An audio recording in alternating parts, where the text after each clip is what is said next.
Hello friends, welcome to my YouTube channel. तो आज की इस वीडियो में डिस्कस करने वाले हैं प्रबंध की विशेषताएं, चैरिटिस्ट और फीचर्स ऑफ मैनेजमेंट। तो ध्यान से वीडियो देखिएगा कि बहुत ही इम्पोर्टेंट क्वेश्चन है ये आईकॉम बीकॉम के लिए। तो प्रबंध की विशेषताएं बहुत सारी है, तो एक एक करके डिस्कस करने वाले हैं। पहला पॉइंट, प्रबंध एक सामूहिक क्रिया है। Management is a group activity. प्रबंध एक सामूहिक क्रिया है। प्रबंध एक सामूहिक क्रिया है, अर्थात प्रबंध हमेशा सामूहिक प्रयासों को महत्व देता है।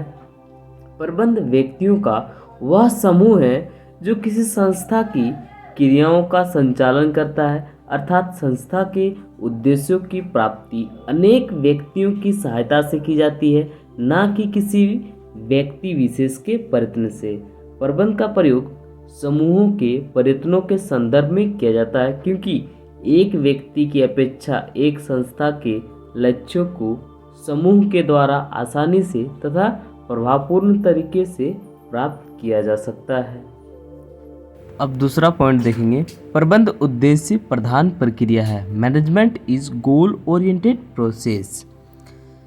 प्रबंध की आवश्यकता तब होती है जब उसे प्राप्त करने के लिए हमारे पास कोई उद्देश्य हो। प्रबंध का यह प्रयास रहता है कि वह अपने विशेष ज्ञान एवं अनुभव के आधार पर पूर्व निर्धारित उद्देश्यों को प्राप्त करने में सफलता प्राप्त करे। अतः हम कह सकते हैं कि प्रबंध उद्देश्य प्रधान प्रक्रिया है। थर्ड पॉइंट, प्रबंध मानवीय प्रयासों से संबंधित। Management is related with human effects. प्रबंध मानवीय क्रियाओं से संबंधित होता है। प्रबंध मानवीय क्रियाओं के नियोजन, संगठन, निर्देशन, समन्वय एवं नियंत्रण के द्वारा ही उपक्रम के निष्क्रिय साधनों को गतिशील बनाता है। इसमें कुंडज ओडोनल के अनुसार या उनके शब्दों में, शायद प्रबंध से अधिक महत्वपूर्ण मानवीय क्रियाओं का कोई अन्य क्षेत्र नहीं है। फोर्थ पॉइंट, प्रबंध एक सतत क्रिया है। Management is a continuous activity. व्यवसाय में निरंतर समस्याओं का समाधान व सुधार करने की आवश्यकता रहती है। इसी कारण प्रबंध को एक सतत क्रिया कहा जाता है। व्यावसायिक इकाइयों के आकार तथा परिस्थितियों की गतिशीलता के कारण यह क्रिया निरंतर जटिल होती जा रही है। फिफ्थ पॉइंट, प्रबंध सर्वव्यापक है। Management is all pervasive. यदि किसी क्रिया से प्रबंध को हटा दें तो शेष कुछ नहीं बचता अथवा शून्य बचता है। यदि क्रियाओं का प्रबंध नहीं करेंगे तो परिणाम शून्य अथवा असफल आएगा। इसका अर्थ यह हुआ कि सभी प्रकार की क्रियाओं को करने के लिए प्रबंध आवश्यक है, अतः प्रबंध सर्वव्यापक है। सिक्स्थ पॉइंट, सार्वभौमिक प्रक्रिया, यूनिवर्सल प्रोसेस।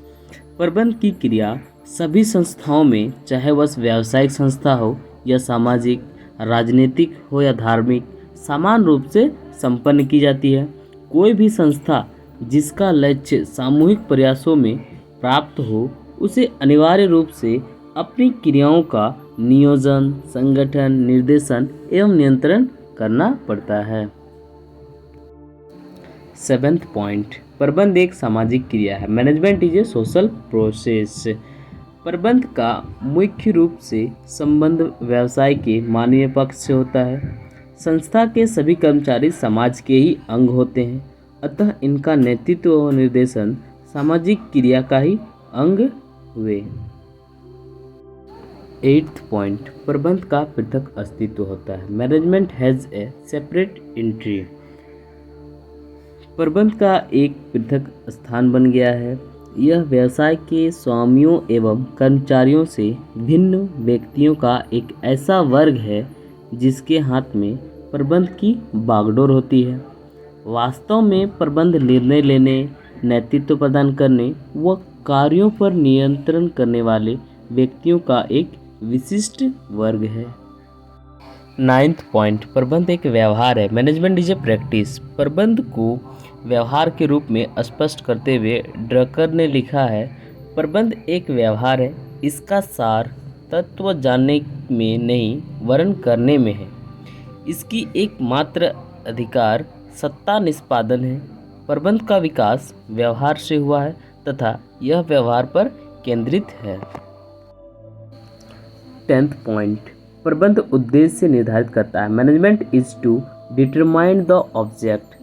प्रबंध उद्देश्यों को प्राप्त करने का एक साधन है, साध्य नहीं है। इसका उद्देश्य सामग्री, श्रम, मशीन, भूमि, समाज एवं सरकार को अपने हित में अधिक से अधिक उपयोग करके पर्याप्त उत्पादन करना और उत्पादित माल की बिक्री द्वारा अधिकाधिक लाभ प्राप्त करना होता है।